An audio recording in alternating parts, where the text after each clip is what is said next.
Finally, it's here, the Nokia 9 PureView.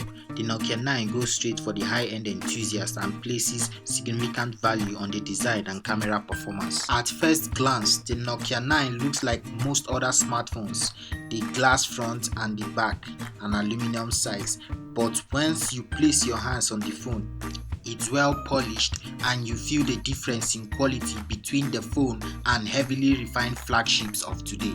The front, you get your Nokia badge and your selfie camera, and it also has a big bezel, which as you can see from the phone is quite huge for a 2019 flagship phone. The metal and Gorilla Glass design is really good and doesn't feel cheap.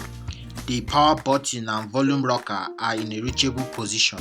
At the top, you have your SIM slot, but it's not extendable with a memory card, while the left side of the phone is bare and clean with no buttons. While at the back, you have your multiple camera setup, which looks like a flower, the Nokia badge at the middle, and the Android One at the bottom of the device.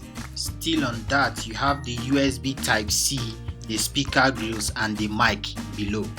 Sorry to say, no 3.5mm headphone jack.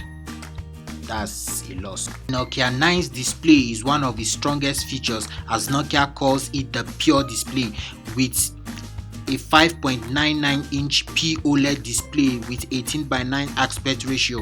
Color is excellent and the viewing angles are quite good. The Nokia 9 is powered by a Snapdragon 845 octa-core processor, a 6GB RAM, and a 128GB ROM storage, which is not extendable. This is not so good as the Nokia 9 shoots in RAW and the image files are large. It would have been nice to have an extendable memory to be able to save such large files in the memory card. It also comes with Android Pie and is Android One supported, so you can easily get your Android updates with this device. For the brightness, the screen pushed out a lot of light, more than enough for it to be viewed outdoors. So finally, to the main features of this phone, which is the 5-camera rear setup behind. All cameras are 12 megapixels with f1.8 aperture, 28mm focal length, though 2 are RGB lighted and 3 are monochrome.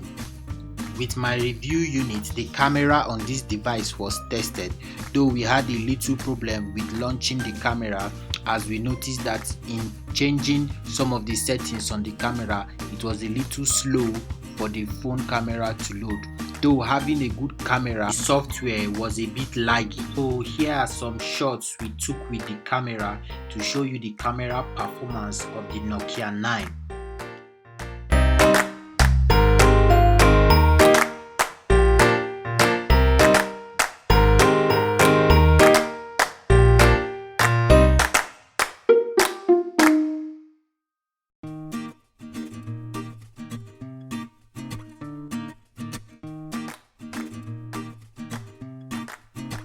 And as you can see, even from this picture, even after stretching the picture, you could see it still maintained the pixel and the quality of the picture.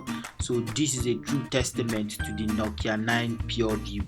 The phone uses all the cameras to take one shot, and we noticed that it takes a long time in processing the image. The phone comes with a 3320 mAh battery, and from our use and test, we noticed that we got a full day's use from this device, though it could be better as other flagships also come with a 4000 mAh battery. It is a premium device from HMD Global and it goes for $600 US and 210,000 naira. Here are some of my good and not so good features about the Nokia 9. For the good features, it has wireless charging, IP67 water resistant, glass metal body design, and a quality POLED display. And for my not so good features, no extendable memory card slot, poor in-display fingerprint, not on par with other flagships, slow camera app function, and lastly, long processing time of images. So these are my final conclusions about the Nokia 9 PureView. Definitely a good device, definitely worth buying, and the camera quality is still one of the best in its class. So I would like to hear what you think about the Nokia 9 PureView. So you can like the video, you can subscribe, and also please leave your comments below as I'll be getting to them as I see them. Tell us what you think about the Nokia 9. How do you see the phone? Is it something you would buy at the end of the day? So this is me signing out from Kaka Studios.